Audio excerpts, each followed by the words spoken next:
Welcome to OVCA Australia's Awareness DVD on ovarian cancer. I'm Raylene Boyle and I'm an interested party because I'm an ovarian cancer consumer now. We're very aware that to save lives from ovarian cancer, early detection is a major key.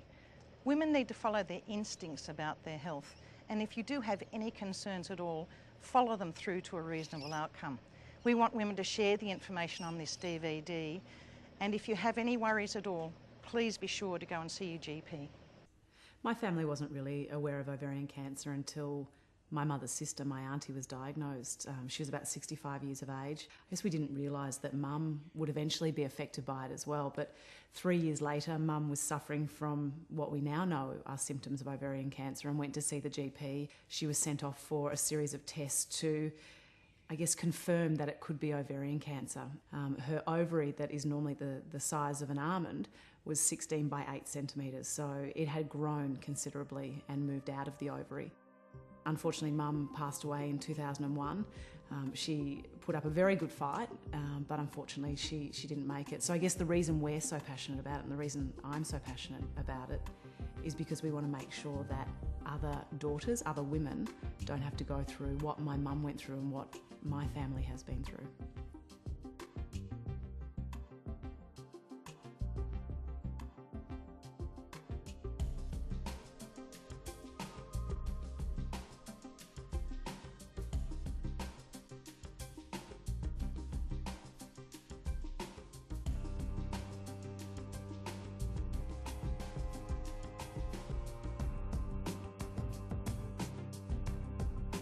I must admit, I probably don't know that much about it.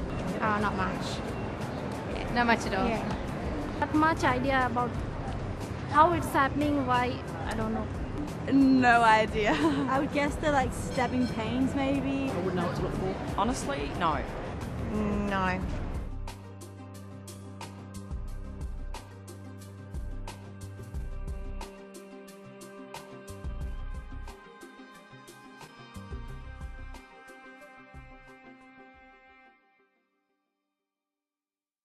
I was very unwell, but I didn't recognise that I was very unwell. Very tired, and I put that down to just getting older.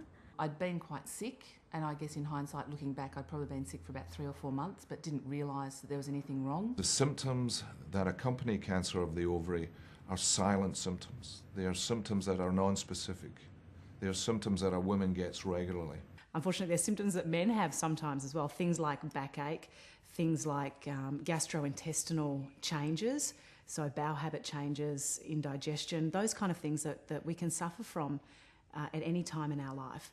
We rode motorbikes, and riding the bike when we went over a bump, I felt like a bang that hit down here, and I just thought it was the shockers. I started to get pain in my abdominal region, and we'd just renovated an apartment, so we'd been painting ceilings, and I'd said to some friends, when you pull muscles, what does it feel like? And it was the same sort of feeling as what I had.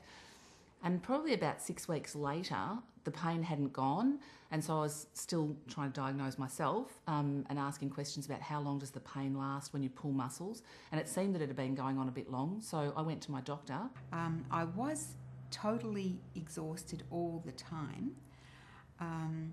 Any effort at all seemed to be too much for me, and I would always think I should work harder to get fitter. I didn't ever think, well, look, I was sick, that could be the cause of it. The symptoms are so vague that people tend to do, women, do what I did, and you try and diagnose yourself. So there's a reason for being tired. You know, if you're a teacher like I am, looking after teenage kids, you've got a reason for being tired. If you're looking after your own kids, you know, chances are you're going to be tired. And the symptoms that women will experience with cancer of the ovary are things like abdominal swelling, bloating in particular.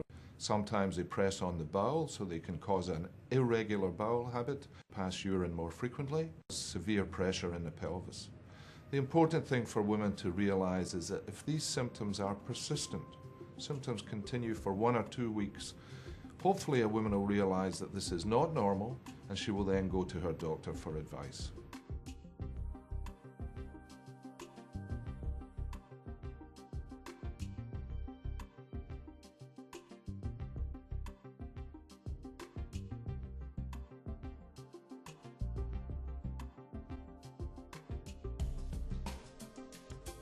Yeah, I know that pap test can do. But I believe so, yes. I would say yes.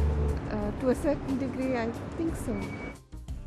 Many, many women believe that the pap test will pick up all sorts of cancers, including cancer of the ovary.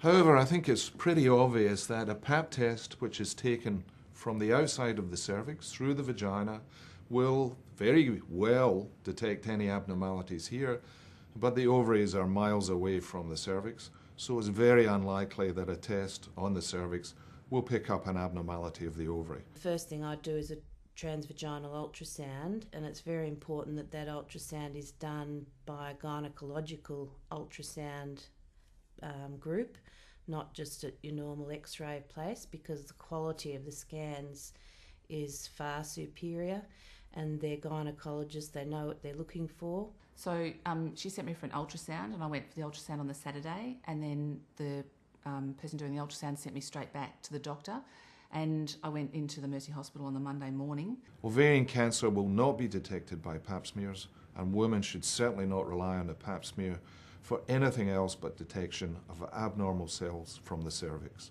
If I've felt an ovarian cyst, I often do a blood test called CA125. I don't do that as a routine screening because it hasn't been shown to be a great tool for mass screening. But in women who have an ovarian cyst, or they've had a family history, or they've had a past history of ovarian cancer, then it's a good tool. Cancer of the ovary can affect a woman of any age. We've seen cancer of the ovary affecting 13-year-old girls, and we've seen cancer of the ovary affecting women in their late 80s and 90s. There is some evidence that a high-fat diet will increase a woman's risk of this disease. Family inherited risk. My mother had it, she's obviously passed it on to me. And there's also some evidence that talcum powder used at the time when a woman was a little baby may increase her risk also.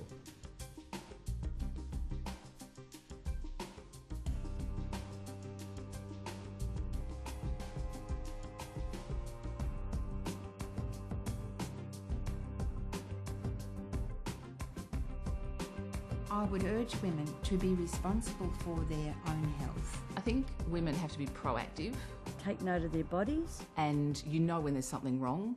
Anything that's different around that area. I mean, you can be in denial and you can say, I haven't got time, or it'll be okay. Be a little assertive with their GP. If you don't get the right advice the first time, if you're not happy with it, seek more. We've got to get our women to go to the doctors. We've got to empower them, actually get them to go there and say, is it my ovaries? There's always the anxiety that I'm going to look like a hypochondriac, I'm going back and I've really only got a stomach bug like everybody else.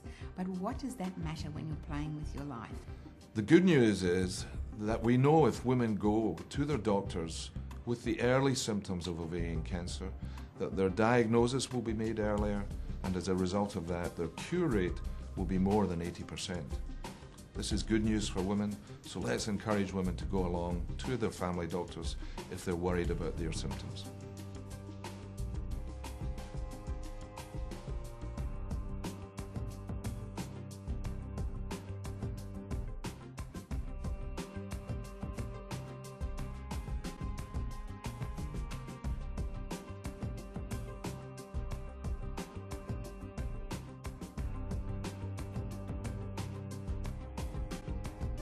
My early diagnosis has been responsible for my having 20 years more of life. Remember, it's your health. Look after it.